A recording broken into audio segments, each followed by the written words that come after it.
title. I trusted them both. Now everyone laughs at me. I found out the truth the same way everyone else did, through whispers that weren't meant to reach my ears.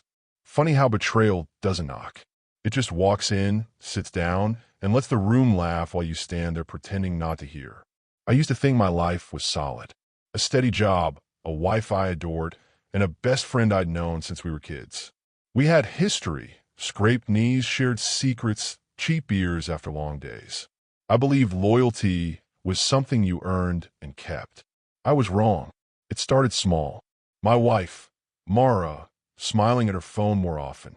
My best friend, Jonah, dropping by unannounced, staying a little longer than usual. They said I was imagining things. I laughed it off too, because trusting them felt easier than doubting myself. Then came the jokes. Coworkers nudging each other when I walked by. Neighbors suddenly too polite, too careful with their words. At the bar, the bartender wouldn't meet my eyes.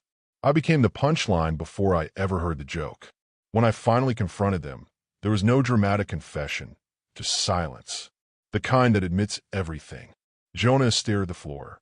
Mara cried, but not the way someone cries when they're sorry. It was the cry of someone caught. They said it just happened, that it didn't mean anything, but it meant everything to me. It meant my home wasn't mine anymore. My memories felt edited, like scenes cut from a movie I thought I knew. The worst part wasn't losing my wife. It was losing my dignity. People knew.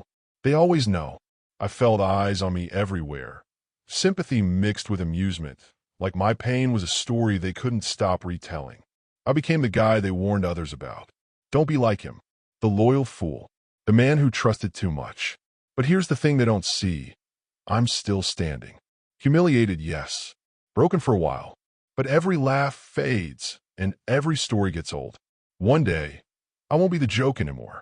I'll be the man who survived one. I didn't tell anyone the laughter stopped hurting. What they mistook for numbness was patience. See, the night I confronted Mara and Jonah, when the silence confessed for them, something else happened inside me.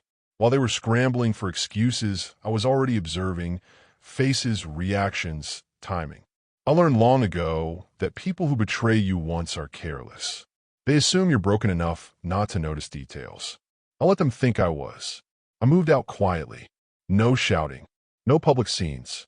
That alone confused them. A man who doesn't rage is far more dangerous than one who does. While they were busy rewriting the story, painting me as inattentive, distant, partly to blame, I was documenting everything. Messages left logged in shared cloud storage they forgot to sign out of. Receipts, dates, overlaps, patterns. Mara loved appearances. Being admired mattered more to her than being honest. Jonah loved control. He liked knowing he had something over someone. I used both flaws like handles. I never lied. That was the best part. I simply told the truth to the right people at the right time. The divorce proceedings were clinical. No drama. Just evidence. Her tears didn't work in court the way they worked in private. Friends who once laughed avoided eye contact when they realized I wasn't the villain in the story they'd been enjoying. Then came the consequences they hadn't planned for. Mara's carefully curated image cracked. Sponsors pulled away quietly. Invitations stopped coming. People didn't confront her. They just distanced themselves, which hurt her far more. Jonah lost trust at work after someone anonymously forwarded proof that he had a habit of crossing lines. Nothing illegal, just undeniable. I never celebrated. I never posted. I never gloated. I watched. The laughter faded first. Then the whispers changed direction. Suddenly I wasn't the joke. I was the warning. The man who handled it too calmly. The one who knew the whole time. And the truth is, I did. Not because I'm cruel, but because I learned something important while everyone else was busy laughing. When people think you're defeated, they stop guarding themselves. I didn't ruin their lives.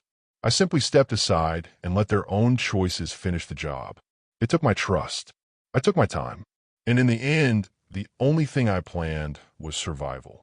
The rest was just inevitability. Thanks for watching. Please subscribe, like, and tap the notification bell for more Reddit Truth Stories.